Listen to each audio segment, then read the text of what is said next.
Our next fight, we got Diego Lopes versus Sodiq Yusuff. I think this fight might have the most at stake in about a year or two. Yeah, I could see that. I think if Diego Lopes goes out and gets a big win and vice versa for Sodiq, I think that both guys are, they win an entertaining way.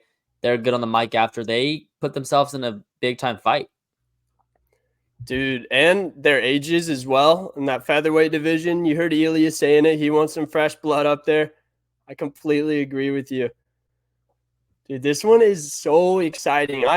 This is going to tell us if Diego Lopes is just a really good fighter or if he's a championship material type guy.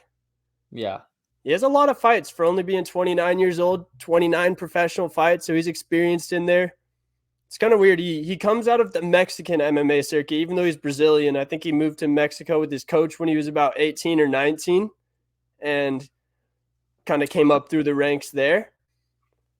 He kind of has a Charles Oliveira type bag off his back.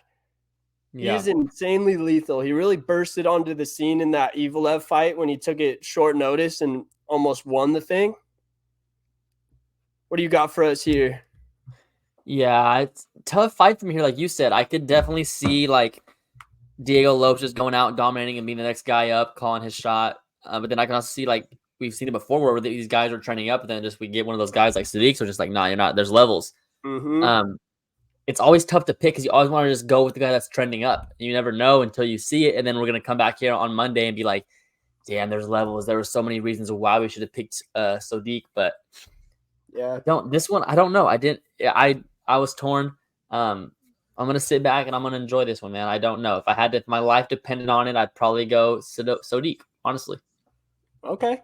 I'm conflicted on this one, dude. I was watching Lopes' film right before we got on here, and I couldn't find out a lot from it because he kind of gets rocked, leaves himself open, but then he has moments where he just gets guys out of there. He has that switch he flips where he sees an opening, he smells blood, and he goes for it.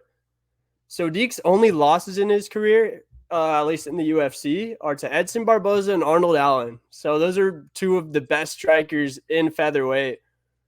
Lopes definitely isn't on that level on the feet. Lopes never really shoots for takedowns either. He pulls guard, kind of does stuff off of his back. If he gets taken down, kind of lets people take him down. I don't think Yusuff's going to go for the takedown here. And if the fight stays on the feet, it's kind of hard to go against Sodiq. So 100%, I see where you're coming from. And he was piecing Barboza up in his last fight. I thought he was going to kill him. And then I think he just gassed out a little. Edson used his experience to take over, but this isn't a 5-rounder either. It's a 3-rounder. Yeah. So, shit, man. I was going to come on here and say Lopes, but I kind of just want to sit back and enjoy it as well. I'll go with Lopes just because I think I might have picked him to be the champ in a year from now when we did that a couple months ago. I just went way out there on one, so I'll ride with that. Let's go.